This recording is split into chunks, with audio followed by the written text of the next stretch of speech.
Pessoal, vou mostrar aqui rapidamente como é que se conecta um banco de dados e puxa as informações desse banco de dados para uma página web, tá? Foi a pergunta de alguns alunos, então vai ser bem breve. Primeira coisa, meu computador ele tem que funcionar como um servidor, tá? Então eu preciso de alguma coisa, né? Exemplo, o servidor Apache, que ele vai deixar meu PC como um provedor HTTP. Então, vou dar um start nele aqui. E eu vou precisar também de um banco de dados. No caso aqui, eu vou usar o MySQL, tá? Se eu abrir a tela de administração aqui, phpMyAdmin, eu já tenho uma base de dados aqui. Eu criei chamada de essa aqui, tá? Reanima agora. E eu tenho aqui já, na verdade, eu estou usando só duas tabelas, que é a desfibriladores. Então, eu tenho várias e várias coisas cadastradas aqui, ó. São bastante coisas mesmo, tá? Foi a SQL que eu mandei para vocês. Então, o que, que eu preciso fazer aqui é usar alguma linguagem de programação para conectar no meu banco de dados. Nesse caso, eu utilizei, deixa eu ver se eu consigo dar um zoom aqui. Eu utilizei PHP, mas você poderia utilizar qualquer linguagem de programação.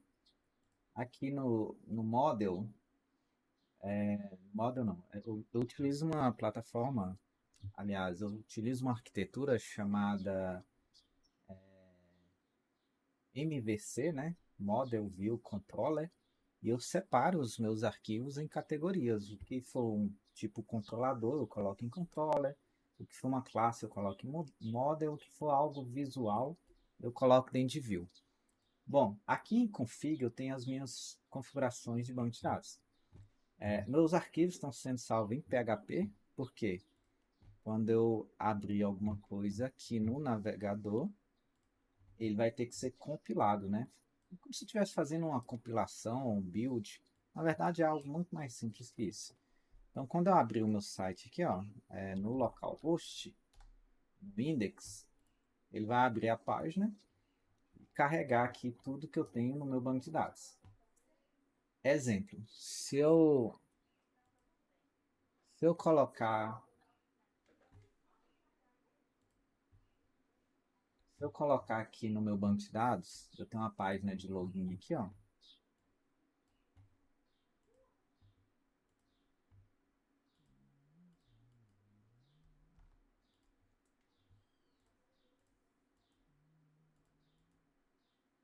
Não sei qual é a senha. Vamos olhar aqui no meu banco de dados, né? Já que eu estou com ele logado. Eu tenho aqui usuários.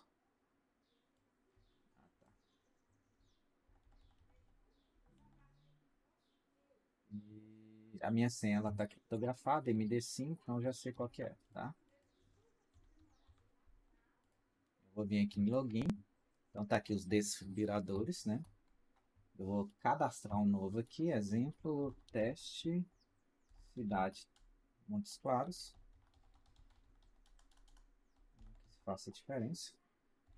Bairro teste, rua teste, número 44, ele está ativo. Longitude, latitude, eu vou cadastrar sem imagem, tá? Quando eu cadastro sem imagem, ele pega essa imagem padrão aqui, mas eu nem estou jogando no site. Atualizando meu site aqui, ó. Pronto, tá lá o que eu acabei de cadastrar, né? Mas como é que eu estou puxando isso do banco de dados? Simples, é codificação, aí depende da linguagem de programação que você vai usar. Como eu estou usando PHP, eu criei um arquivo de conexão. Eu uso uma biblioteca chamada PDO, que é essa bibliotequinha aqui, que ela protege e facilita a minha conexão com o banco de dados. Então, eu passo meus dados de conexão. Esse banco de dados está no meu localhost, o nome do banco de dados é esse. O usuário é root e está sem senha aqui no meu computador, óbvio, né? Eu não vou upar isso com um servidor sem senha. Aqui eu passo as minhas variáveis de conexão e uso um try-catch, que é basicamente um tratamento de exceção, né? Então, caso tiver tudo ok, ele faz a conexão, retorna para essa variável.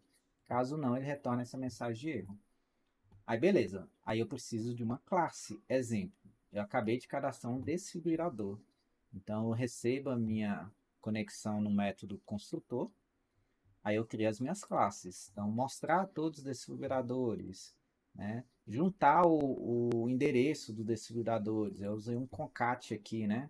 Porque lá no meu campo, cada, né, cidade, bairro, número, é tudo separado. Lá no meu site eu mostro tudo junto. Inserir desfibrilador, deletar desfibrilador, atualizar desfibrilador. Então tem um método para cada classe, né? Lá no diagrama de classe na última aula eu mostrei vocês como é que fazia isso. Beleza, e como é que eu mostro? Vamos voltar aqui no meu index. É bem simples. Eu criei um. Eu criei um for. Aliás, primeiramente, né, eu linkei aqui a minha conexão com o banco de dados e a minha classe. Aí eu chamei o método que é mostrar todos os desfibriladores, join, né, que é aquele que junta os endereços. Então, você já estudaram programação orientada a objeto, né? Então, eu instanciei o meu método, chamei de desfibriladores, passei a minha conexão, joguei nessa variável, e essa outra variável é que eu chamo o método que está dentro do desfibrilador. Aí aqui na minha programação, pronto, abri um PHP, fiz um forest, né? Passei as minhas variáveis para uma outra variável, isso aqui está puxando tudo no meu banco de dados, mas eu preciso jogar isso em outra variável e mostro somente o nome e o endereço, né? Se vocês olharem nessa tabela especificamente aqui, ó, só tem nome e endereço, tá? Então é assim que eu mostro os dados e cadastro os dados em um banco de dados utilizando uma linguagem de programação. Aí vocês podem optar, tá? Eu utilizei o PHP, mas você pode usar o Java EE, você pode usar o Python, você pode usar um framework, entre outras opções. Então você vai pesquisar qual a melhor linguagem de programação que vai resolver o seu problema.